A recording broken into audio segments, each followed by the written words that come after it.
In this video, we're going to look at how to log into this demo website, and we're going to check the status report to see if there are any settings that need to be updated. So we know that the installation worked because, of course, we can see this website, but let's log in by going to /user. Now, this could be different if you installed the demo site in a folder, so you may need to go to cachebacon/user or demo/user, whatever it worked out for in your case. But in my case, it's just directly to /user. Okay, so here's the login page, but I need to know how to log in. I have provided you with 2 accounts, and the information for those is in this passwords.txt file. So we have administrator, which is user 1, which is the user that can do literally everything. You want to be careful using this account if you're in a place where your computer might get compromised or something along those lines, because it can do everything. You don't want to hand out this user information to just anybody. But for our purposes, we'll probably use it because that way we will be sure not to run into any permissions issues as we're going through the configurations and the various things that we're going to do with this new site. There is also a user called cachebacon, which is underlined for spell checking purposes apparently. And the password for that one is V2B is the best. So you can use this one for general administrative purposes. It is an administrator level account, but you may occasionally run into things where the permissions are not quite set up the way they would be if you were logging in as administrator. So for our purposes, we're going to use administrator. So I'm going to select and copy this password and switch back over to Firefox and log in as administrator with that password pasted in.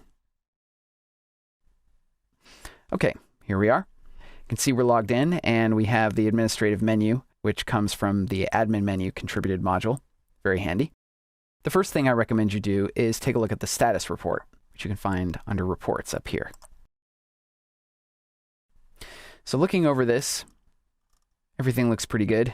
Just a warning about this upload progress and update information is not available from update module.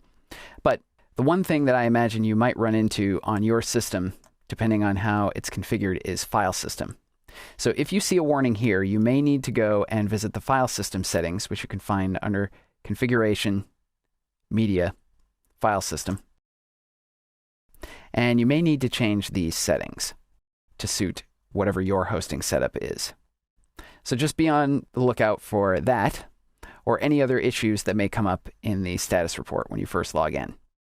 So having done this, now let's take a look at the modules page. Just going to enable one module that's going to clean up this page and make it a little easier to work with. It's called Module Filter. So let's do an on-page search and look for Module Filter. Here we go. As you can see from the scroll bar here, it's quite a ways down the page. It's a lot easier to just search for it. So just check that box.